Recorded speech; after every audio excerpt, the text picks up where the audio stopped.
Hello students. आज हम term 2 का फर्स्ट चैप्टर पढ़ेंगे जो है इंटीग्रेशन। अब सबसे पहले ये देखेंगे कि इंटीग्रेशन क्या होता है। ठीक है, इंटीग्रेशन का कॉन्सेप्ट समझना बहुत इंपॉर्टेंट है क्योंकि सॉल्व करने के लिए तो हमने जनरली ये सुना हुआ है कि इंटीग्रेशन डिफरेंशिएशन का रिवर्स होता है। ठीक है, तो कैलकुलेशन पार्ट पे हम लोग बाद में आएंगे। सबसे पहले आप ये सीखो कि इसमें इंटीग्रेशन हम क्यों करते हैं और इंटीग्रेशन किन जगहों पे यूज़ होता है। तो सबसे पहले जब इंटीग्रेशन हमें चाहिए था वो किस पर्पस के लिए यूज़ हुआ था वो आपको यहाँ से पता चलेगा। In calculus an integral is defined as the space under a graph of an equation और एरिया अंडर अ कर्व। ठीक है, तो अगर हमें ऐसा कोई कर्व आता है किसी फंक्शन का जिसके अंदर का हमें एरिया निकालना होता है तो हम उसको इंटीग्रेशन से सॉल्व करते हैं। मान लो आपको यहाँ से यहाँ तक का एक कर्व है और उसके नीचे आपको ये वाली लाइन में इतने पोर्शन का एरिया निकालना है। ठीक है, तो अब यहाँ से यहाँ तक तो आपने स्ट्रेट लाइंस ड्रॉ कर दी, बट ये जो कर्व है ऊपर से हम इसे कैसे मेजर करेंगे और इसके नीचे का एरिया कैसे निकलेगा, ये एक प्रॉब्लम का एरिया था जो 17th सेंचुरी में जाके लेबनिज और आइजैक न्यूटन, दो जो मैथमेटिशियन और साइंटिस्ट थे हमारे, उन्होंने इस चीज़ को, इस प्रॉब्लम को ओवरकम किया था। उसके बारे में हम डिटेल में पढ़ेंगे अभी। ठीक है, तो अगर हम कॉम्प्लेक्स फॉर्म में देखें तो जो हमारा इंटीग्रेशन है वो क्या बोलता है हमें कि वो जब हमारे पास कर्व्स आते हैं, क्योंकि जनरली हमारे फंक्शंस जो होते हैं हर बार लीनियर नहीं बनते, जो कर्व्स आते हैं अगर उनके नीचे का एरिया हमें निकालना है ये, तो हम उसको इंटीग्रेशन से सॉल्व कर सकते हैं। ठीक है, और रफ लैंग्वेज में अगर हम बोलें कि हमारा वर्किंग प्रिंसिपल जो होता है उसके अकॉर्डिंग जो डेरिवेटिव है उसका एग्जैक्ट रिवर्स प्रोसेस है इंटीग्रेशन। तो अब आप पहले ये देखो कि इसके अंदर हम लोग एरिया की बात कहाँ कहाँ करते हैं। जैसे अभी आपने देखा कि इंटीग्रेशन जो है that is area under a graph, तो वो कहाँ यूज़ होता है। 9th क्लास में अगर आपको याद हो मोशन चैप्टर में जब आपने इक्वेशंस ऑफ मोशन सीखे थे तो उसमें अगर आपका जो ग्राफ था वो वेलोसिटी टाइम ग्राफ हो जाए और अगर इससे आपको डिस्प्लेसमेंट निकालनी है, राइट, तो डिस्प्लेसमेंट का फॉर्मूला क्या लिखते थे हम लोग। डिस्प्लेसमेंट जो हमें वेलोसिटी टाइम ग्राफ से अगर डिस्प्लेसमेंट निकालनी है तो उसको हम बोलते थे एरिया अंडर द ग्राफ। ठीक है, तो एरिया अंडर द ग्राफ हमें अगर वेलोसिटी टाइम से अगर हमें डिस्प्लेसमेंट निकालना है तो ग्राफ के अंदर का एरिया हम कैलकुलेट करेंगे तो डिस्प्लेसमेंट मिलेगा। अब आप ये देखो कि इस वाले ग्राफ में जो हमारे पास ग्राफ है उसमें हमारा जो प्लॉट करने पे हमें एक स्ट्रेट लाइन मिल रही है जो कि ओरिजिन से पास कर रही है। तो अब इसमें एरिया निकालना बहुत ईजी है क्योंकि अगर हमें मान लो ये ओ है और ये लाइन ए पे जाके स्टॉप कर रही है तो हमें ओ ए लाइन के अंडर का अगर एरिया निकालना है तो हम यहाँ से एक परपेंडिकुलर ड्रॉ कर लेंगे एक्स एक्सिस तक। तो ये जो एरिया है आपका ये एक ट्राइंगल बन गया। तो इसका एरिया आपको इजीली निकाल सकते हो आप। इसको हम बी पॉइंट ले लेते हैं यहाँ पे। तो area will be half of O B into O A. क्योंकि ये ट्राइंगल है तो सिंपल है इसका एरिया निकालना। तो area under the curve is given as half base into height, और इस केस में जो आपका बेस है वो ओ बी है, हाइट आपकी ए बी है, सॉरी ए बी। ठीक है, तो यहाँ पे एरिया निकालना इजी था क्योंकि यहाँ पे एक पॉलीगन था आपके पास। नेक्स्ट में आप देखो ये सब तरीके के क्वेश्चंस आपने 9th क्लास में किए हुए हैं। अब अगर आपका वेलोसिटी टाइम ग्राफ आपको ऐसा मिल जाता है जिसमें वेलोसिटी की जो लाइन है वो टाइम की एक्सिस के पैरेलल है, तो इस केस में भी अगर आपका डिस्प्लेसमेंट हमें निकालना है, again this is a velocity time graph, तो डिस्प्लेसमेंट क्या हो जाएगा एरिया अंडर द ग्राफ। ठीक है, अब एरिया अंडर द ग्राफ, तो आप यहाँ पे देखो ग्राफ की जो लाइन है वो ये है। यहाँ पे इसको लेबल कर लेते हैं ओ ए बी एंड सी। तो अगर हमारी जो लाइन है वो बी सी है, ग्राफ की लाइन, अगर हमें इसमें इसके नीचे का ग्राफ निकालना है तो टाइम ओ ए है, ओ ए इसका टाइम है, और बी सी में जो मेजरमेंट है आपका वेलोसिटी का वो बी सी दे रहा है। तो अगर आपको ग्राफ के अंडर का एरिया निकालना है तो ये क्या फिगर बन रहा है, लाइन के नीचे अगर आप यहाँ पे देखोगे परपेंडिकुलर डाल के तो रेक्टेंगल बन रहा है। तो यहाँ पे भी आपका एरिया निकालना बहुत ईजी है। Area becomes length into breadth, क्योंकि ये आपका पॉलीगन है। इसके लिए लेंथ आप ले सकते हो ओ ए या बी सी, किसी को भी आप लोगे, मेजरमेंट आपको ओ ए ही मिलेगा। ब्रेथ बिकम्स, ये वाई एक्सिस पे इसका जो मेजरमेंट है वो ओ सी है। तो अगेन आपका यहाँ पे लेंथ इनटू ब्रेथ से आपका एरिया निकल जाएगा, which is again very easy in this case also, क्योंकि ये आपका एक अगेन पॉलीगन बन जाता है। अब एक और देखते हैं, इसमें एक और फंक्शन है हमारे पास, फोर्स डिस्टेंस ग्राफ। ठीक है, ये सब आपने 9th क्लास में फिजिक्स में ये सब चीज़ें पढ़ी हुई हैं। अगर आपके पास फोर्स और डिस्टेंस का ग्राफ है कि किसी ऑब्जेक्ट पे अगर आप कितना फोर्स अप्लाई करोगे तो वो कितने डिस्टेंस तक मूव करेगा, तो अगर हमें उसके अंडर ये बताना है कि कितना वर्क किया है हमने उस पर, तो work is simply given as force into distance, और इस केस में वो भी एरिया अंडर ग्राफ। ठीक है, तो इसमें भी जो ग्राफ है हमारा, क्योंकि 2 डायमेंशनल है, तो यहाँ पे एक्स एक्सिस पे आपको डिस्टेंस मिल रहा है ओ ए बी सी। तो डिस्टेंस अगर आप लोगे फोर्स, फोर्स की जगह पे आप लिखोगे ओ सी, और डिस्टेंस की जगह पे आप लिखोगे ओ ए, राइट। तो ये भी आपका वर्क कैलकुलेट हो जाएगा। तो ये सब चीज़ें आपने 9th क्लास में करी थी, क्योंकि वहाँ पे आपको एरियाज वो निकालने आए थे जो आपके एक्स वाई एक्सिस पे एक पॉलीगन बनता है। अब ये है आपका लास्ट, इसमें इस तरीके के क्वेश्चंस आपने बहुत सारे किए हुए हैं, जिसमें अगर आपको स्पीड टाइम ग्राफ दिया हुआ था और उसमें आपका इस तरीके से वेलोसिटी जो है इंक्रीजिंग डिक्रीजिंग केस में रहती है, बट स्टिल वो लीनियर है। यहाँ पे वो एक्सेलरेटिंग मोड में है, यहाँ पे वो कांस्टेंट स्पीड के साथ मूव कर रहा है, देन इट इज़ अगेन डेक्सेलरेटिंग। तो यहाँ पे भी अगर हमें डिस्टेंस निकालना है, क्योंकि ये स्पीड टाइम ग्राफ है, तो जो डिस्टेंस होता है that is again area under the graph. ठीक है, तो यहाँ पे अब आप देख सकते हो कि इस ग्राफ में आपका ओ सी बी ए के अंदर, या तो आप इसको ये ट्रायंगल और ये बीच में रेक्टेंगल, 3 पार्ट्स में डिवाइड करके एरिया निकाल सकते हो, या पूरा ही यहाँ पे एक ट्रेपीजियम बन रहा है, trapezium O A B C. ठीक है, तो डिस्टेंस को हम एरिया से निकालेंगे। Area in this case is half of height of this trapezium, which can be written as bm, into sum of parallel sides। ठीक है, तो sum of parallel sides भी आप इस ग्राफ से रीड कर सकते हो, which is area becomes half of height is bm, जो कि ग्राफ से आपको y एक्सिस पे मिलेगा। sum of parallel sides, एक पैरेलल साइड OA है और दूसरी BC।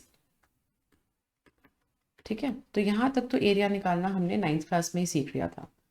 प्रॉब्लम तब आती है जब हमारे पास ऐसा कोई फिगर आ जाता है जो हमारे पास पॉलीगन नहीं है। लाइक प्रैक्टिकल लाइफ में हमेशा ग्राफ लीनियर बने ये ज़रूरी नहीं है। तो जब भी हम किसी ऑब्जेक्ट की स्पीड मेजर कर रहे हैं और उसको हम टाइम के रिस्पेक्ट में प्लॉट कर रहे हैं, तो लेट्स से हमारा जो ग्राफ आता है वो इस तरीके का एक कर्व आता है। ठीक है, तो अब अगर हमें टाइम यहाँ पे वो वर्टिकल स्ट्रिप्स में डिवाइड कर देते हैं। ठीक है, वो कैसे, हम वाई एक्सिस के पैरेलल यहाँ पे लाइंस ड्रॉ करते हैं, जिससे कि जो एरिया है ये पूरा कर्व के नीचे का एरिया वो रेक्टेंगल्स में डिवाइड हो जाएगा। ठीक है, तो हमने ये परपेंडिकुलर लाइंस ड्रॉ करे वाई एक्सिस के पैरेलल, तो हमने ये रेक्टेंगल बना दिया 1 2 3 4। ठीक है, ये स्ट्रिप्स बन गए, रेक्टेंगल्स बन गए। लेकिन आप ये देखो कि हमने, मान लो कि ये डेल्टा एक्स इसके विथ है, जितने भी सारे रेक्टेंगल्स बनाए हैं वो हमने सेम विथ के बना दिए, जो विथ हमारी डेल्टा एक्स है। अब आप ये देखो, ये जो रेक्टेंगल्स हैं, ये रेक्टेंगल्स में विड्थ सेम रखी हमने डेल्टा एक्स, और इनकी जो लेंथ है वो सब में धीरे धीरे इंक्रीज होती जा रही है, ठीक है। लेकिन उसके बावजूद भी यहाँ पे जो ऊपर के पोर्शंस हैं, जब हमने एरिया को रेक्टेंगल्स में डिवाइड कर लिया, तो उसके बाद भी ऊपर छोटे छोटे कॉर्नर्स बच रहे हैं इस शेप में, जिनका एरिया हम कैलकुलेट नहीं कर पा रहे, ठीक है। तो कॉन्सेप्ट तो मिल गया था, लेकिन अभी भी प्रॉब्लम पूरी तरह सॉल्व नहीं हुई। तो इसके बाद एक चीज़ और बताई गई कि इस प्रॉब्लम को भी हम ओवरकम कर सकते हैं। अगर हम क्या करें, ये जो हमारे छोटे छोटे रेक्टेंगल्स हमने बनाए थे, इनको इतना छोटा छोटा कर दें, इतना क्लोज कर दें, जैसे ये कर्व है, इस कर्व को हम इतना छोटा छोटा, इतना पास पास लाइंस बनाए कि ये जो ऊपर का एरिया हमारा थोड़ा थोड़ा है वो इतना क्लोज हो जाए कि वो डॉट्स के फॉर्म में ज्वाइन हो जाए, ठीक है। तो इतना क्लोज करने पे ये जो ऊपर का एरिया है वो हमारा मिनिमाइज हो जाएगा। तो इसका मतलब क्या हुआ कि अगर हम इस जो वर्टिकल लाइंस हैं इनको इतना टाइट टाइट डॉट करें या इतना क्लोजली ड्रॉ करें कि ये जो हमारा ऊपर का जो एरिया बच जाता था डॉट में वो मिनिमाइज हो जाए, ठीक है। इसका मतलब क्या हुआ कि ये जो रेक्टेंगल है हम इसमें इनफाइनाइट स्ट्रिप्स छोटी छोटी छोटी छोटी ड्रॉ कर दें, एन स्ट्रिप्स ड्रॉ कर दें where n tends to infinity. तो ये जो हमारा एरिया है वो इनफाइनाइट स्ट्रिप्स में डिवाइड हो जाएगा, और वो इतने अच्छे से डिवाइड हो जाएगा कि हम उस जब वो इनफाइनाइट डॉट्स को जब ज्वाइन करेंगे तो वो ऑलमोस्ट एक कंटिन्यूस कर्व बन जाएगा, ठीक है। तो जैसे हमने यहाँ पे एरिया निकाला, इस छोटी सी ये जो पतली पतली स्ट्रिप्स हैं आपकी, इसकी विड्थ को हम डेल्टा एक्स से रिप्रेजेंट करेंगे, और जो इसका हाइट है वो एफ एक्स से रिप्रेजेंट करेंगे, ठीक है। तो अब आप ये देखो कि हर रेक्टेंगल का एरिया जो है वो F x into d x, क्योंकि रेक्टेंगल है तो रेक्टेंगल का जो एरिया होता है वो होता है लेंथ इंटू ब्रेथ। ब्रेथ हमने सबकी फिक्स कर दी डेल्टा एक्स, और जो लेंथ है वो धीरे धीरे सबकी इंक्रीज हो रही है, जो कि यहाँ पे आप y से उसकी मेजरमेंट लोगे तो हर पॉइंट के लिए, हर रेक्टेंगल के लिए आपका एफ एक्स या y का वैल्यू डिफरेंट आएगा। तो आप उसको धीरे धीरे ऐसे सारे रेक्टेंगल्स का जब सम करोगे, ठीक है। तो हमने जो समेशन सीखा हुआ है वो डिस्क्रीट वैल्यूज का सीखा हुआ है। जब हम सिंगल सिंगल नंबर्स को ऐड करते हैं, लाइक आपने स्टैट्स में 1 + 2 + 3 जब आप ऐड करते हो तो आप इसको सिग्मा एक्स आई लिखते हो। सिग्मा लिखते हैं ना, सिग्मा क्यों लिखते हैं, क्योंकि ये आपकी इंडिविजुअल वैल्यूज हैं। तो समेशन जो होता है वो डिस्क्रीट वैल्यूज का होता है, ठीक है। तो अगर हम ऐसे बहुत सारे जो हमारे एरियाज हैं डिस्क्रीट वैल्यूज में F x into d x उनका सम करते हैं, ठीक है। अभी हम उनको डिस्क्रीट वैल्यू समझ रहे हैं, लेकिन धीरे धीरे हम उसको इतना क्लोज, इतना बड़ा कर्व को इनफाइनाइट रेक्टेंगल्स में ब्रेक कर देते हैं कि वो जो आपका यहाँ पे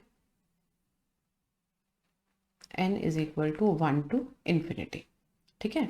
तो ये चीज़ जो हो जाएगी समेशन, ये धीरे धीरे धीरे करते करते इतना हो जाएगा कि ये एक कंटिन्यूस कर्व बना देगा डिस्क्रीट वैल्यूज। इसीलिए जो इंटीग्रेशन होता है हम उसको बोलते हैं कि वो समेशन है। समेशन का मतलब हो गया कि जो हम s समेशन को हम s से रिप्रेजेंट करते हैं, तो जब हम ऐसे बहुत सारे वैल्यूज को ऐड करते हैं तो हम सिग्मा ना लिख के instead of sigma we write it as integration, ठीक है। तो जो इंटीग्रेशन का कॉन्सेप्ट था वो रीमैन ने कहा था कि integral is based on a limiting procedure which approximates the area of a curvilinear region by breaking the region into thin vertical slabs, ठीक है। तो उसने यही कहा था कि जो आपके छोटे छोटे से जो आपने रेक्टेंगल्स बनाए हैं जिनकी विड्थ आपने बहुत कम रखी है ये, ठीक है ना, तो आप उनको, अगर मान लो आप यहाँ ए से स्टार्ट कर रहे हो और आप बी तक जाते हो, ठीक है। तो बी तक जाते हो तो f of a plus f of a plus h plus f of a plus 2h and so on, and this up to आप कहाँ तक जाओगे, a प्लस एन एच, ठीक है, आपके ये एच एन इंटरवल्स में आपने डिवाइड करा है तो एन एच तक जाओगे। अगर ये एच आपका इसका विथ है तो आप करते करते इसको एन एच तक करो, where this n limit n tends to infinity. ठीक है, तो जितना पॉसिबल हो सके इसको छोटे छोटे इंटरवल्स में करके आप इनको ऐड कर लो। वो ऐड करके जो वैल्यू आएगा वो इस कर्व के अंडर का एरिया होगा। तो limit n tends to infinity f of a plus r h. ठीक है, वो सारे एरियाज का जो आपका एरिया, जो आपका लेंथ इंटू ब्रेथ होगा, वो एरिया आपका यहाँ पे हो जाएगा। This F x is basically, ये जो आपके सारे लेंथ्स आए हैं ना उन रेक्टेंगल्स के, वो एफ एक्स या वाई एक्सिस पे जो रीडिंग आती है ये वो है। तो जो हमारा एफ एक्स है और जो हम डेल्टा एक्स बहुत, डेल्टा एक्स जो है बहुत सारा करते करते करते इसको डी एक्स में कन्वर्ट कर देते हैं। डेल्टा एक्स छोटी छोटी छोटी करते हुए जो हमारे डेल्टा विथ है रेक्टेंगल की, वो डेल्टा एक्स है, उसको बहुत छोटा छोटा करते करते करते वो डी एक्स में कन्वर्ट हो जाता है। और जो हमारे लेंथ्स हैं वो एफ एक्स होते हैं। तो f x into d x यानी कि लेंथ इंटू ब्रेथ करके आपका हर स्ट्रिप का area from a to b, ये इसका समेशन जो होता है उसको हम इंटीग्रेशन से डिफाइन करते हैं। ठीक है, और ये चीज़ें हम लोगों को अभी दोबारा से पढ़ेंगे जब हम एप्लीकेशन ऑफ इंटेग्रल्स करेंगे। एप्लीकेशन ऑफ इंटेग्रल्स में आप कर्व के अंडर का एरिया या लाइन के अंडर का एरिया निकालना सीखोगे और उसमें यही कॉन्सेप्ट यूज़ होगा कि हम कैसे उसको स्ट्रिप्स में ब्रेक करके उसको लिमिटिंग फैक्टर से एरिया निकालते हैं। ठीक है, तो ये कॉन्सेप्ट बहुत यूज़फुल है क्योंकि अभी AOI में दोबारा से आप इन्हीं चीज़ों को पढ़ोगे।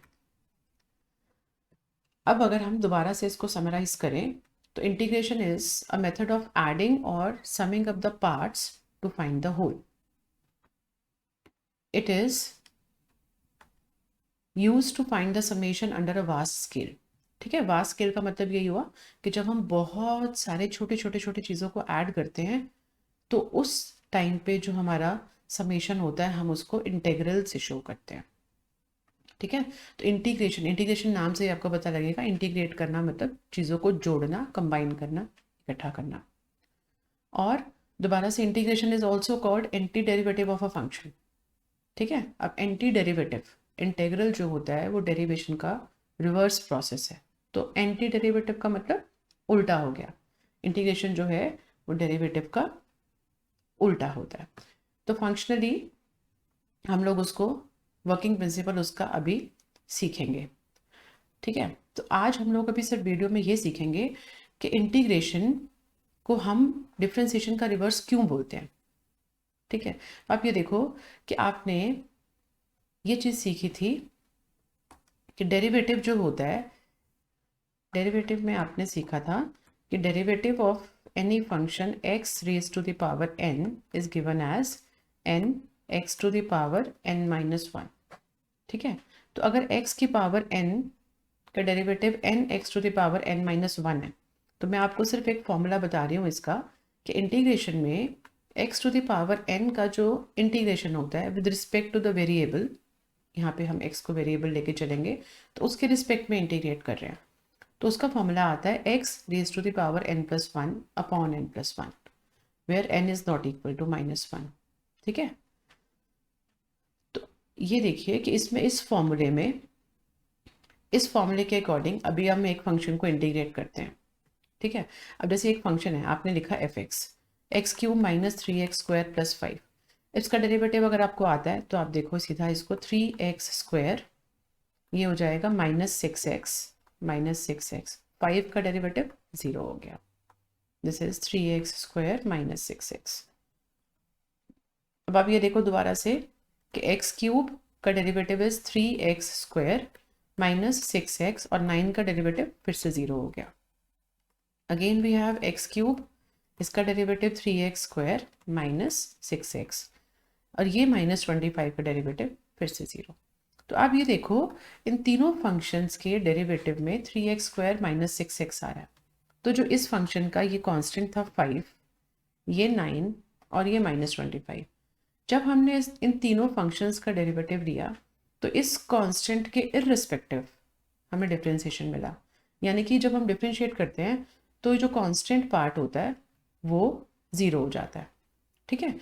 तो अब अगर मैं, जैसे अभी हमने बोला कि जो इंटीग्रेशन है वो डिफ्रेंसिएशन का रिवर्स प्रोसेस है, तो अब मैं इस फंक्शन का, ये जो आपका 3x² माइनस 6x है, इसका इंटीग्रेशन करती हूँ।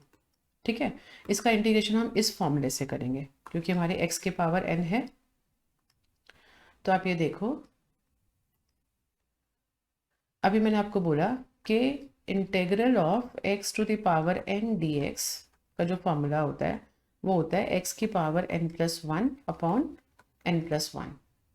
ठीक है, यहीं तक देख लूँगी मैं, अभी सी नहीं दिख रही हूँ। अब आप ये देखो कि इसके अंदर मैं इस टर्म को इंटीग्रेट करूँगी तो 3 into integral of x² dx minus 6 into integral of x dx, constant को हम बाहर लिख देते हैं। तो अब क्या करेंगे, इसमें फॉर्मूला लगाओ, x की पावर 2, x की पावर 2 है तो यहाँ फॉर्मूला लगेगा x की power 2+1 upon 2+1 minus 6 into x की पावर यहाँ पे 1 है तो ये 1+1 अपॉन 1+1, तो 3x³ upon 3 minus 6x² upon 2। तो ये कटने के बाद क्या आ गया, 3x² और ये आ गया x³। तो आप ये देखो कि हमें ये टर्म्स इंटीग्रेशन पे हमने इस फंक्शन का, देखो हमारे पास था x³ माइनस, पीछे हमारे पास फंक्शन था x³ minus 3x², x³ minus 3x³ minus 3x², ठीक है, +5 भी था, +9 भी था और -25 भी था। तो इस पार्ट से तो इंटीग्रेशन के बाद हमें वही दो वैल्यूज वापस मिल गई जब हमने इसको डिफ्रेंशिएट किया था, 3x² माइनस 6x आया था। अब इसके इंटीग्रेशन से दोबारा से हमें x³ मिल गया और यहाँ से हमें 3x² मिल गया, बट जो हमारे फंक्शन में कॉन्स्टेंट्स थे वो तो गायब हो गए। तो उनके लिए हमें नहीं पता कि इंटीग्रेशन के बाद हमारा ये वाला फंक्शन मिलेगा, ये मिलेगा कि ये मिलेगा। तो उसके लिए हमें एक प्रोविजन छोड़ना होता है कि ये सी, कि जब हम इंटीग्रेट कर रहे हैं तो x के टर्म्स तो इंटीग्रेट होके हमें सेम मिल रही हैं, बट जो कांस्टेंट हमारे फंक्शंस के थे वो एलिमिनेट हो गए थे डिफरेंशिएशन में। तो अगर हम इस फंक्शन का इंटीग्रेशन करते हैं तो हमें उस कांस्टेंट के लिए प्रोविजन छोड़ना पड़ता है कि there may be some constant which we have eliminated while doing differentiation. ठीक है, तो हम जब भी किसी फंक्शन का इंटीग्रेशन करेंगे तो हम ये मान के चलेंगे कि उसके साथ में कोई ना कोई कांस्टेंट छूट गया है डिफरेंशिएशन में, जो हमें इंटीग्रेशन में +c करके लिखना होता है। ठीक है, अब वो +c जो होगा वो आप पूरे चैप्टर में पढ़ोगे, इसीलिए इस चैप्टर का नाम होता है इनडेफिनेट इंटीग्रल। इनडेफिनेट क्यों हो गया, इनडेफिनेट का मतलब हमारे पास ऐसा कुछ है जो अभी क्लियर नहीं है कि उसकी वैल्यू क्या है, इसीलिए हम इसको इनडेफिनेट बोलते हैं। तो जो आप फर्स्ट चैप्टर कंप्लीट करोगे वो इनडेफिनेट इंटीग्रल का है, जिसमें आपको हर आंसर में इंटीग्रेशन के बाद +c लगाना होगा, because a constant is not solve till it's and, इसीलिए हम इसको इनडेफिनेट इंटीग्रल बोलते हैं। ठीक है, अब इसकी इंटीग्रेशन जो है हम लोग प्रॉपर तरीके से नेक्स्ट वीडियो में सीखेंगे। मैं आपको बस इतना बता दूंगी कि इंटीग्रेशन दो तरीके की होती है। वन इज इनडेफिनेट इंटीग्रल, जिसमें हम लोग अगर किसी फंक्शन को f(x) को dx के रिस्पेक्ट में इंटीग्रेट करते हैं तो वो हमारे पास f(x) प्लस c लिखा जाता है। ठीक है, वो c जो है हमारा वो कांस्टेंट ऑफ इंटीग्रेशन वो हमेशा रहेगा, क्योंकि उसकी वैल्यू अभी हम नहीं निकाल सकते। दूसरा चैप्टर जो होगा वो है डेफिनेट इंटीग्रल। डेफिनेट इंटीग्रल इसको क्यों बोलते हैं, definite as the name says कि इसमें एग्जैक्ट वैल्यू आएगी, क्योंकि जो हमारी इंटीग्रेशन होती है हम उसे किसी एक बाउंडेड इंटरवल में सॉल्व करते हैं, ए से बी तक। तो ए से बी तक हम वो वैल्यूज जो लिमिटिंग वैल्यूज होते हैं वो अगर डाल देते हैं तो वो proper F of B minus F of A लिख के हम उसको पूरा सॉल्व करते हैं। ठीक है, तो अभी हम इन चैप्टर्स को डिटेल में बाद में पढ़ेंगे। इनडेफिनेट इंटीग्रल का नेक्स्ट वीडियो हम फॉर्मूले से स्टार्ट करेंगे। अगर आपको ये वीडियो अच्छा लगा हो तो प्लीज़ इसको लाइक, सब्सक्राइब और शेयर कीजिएगा। Thank you.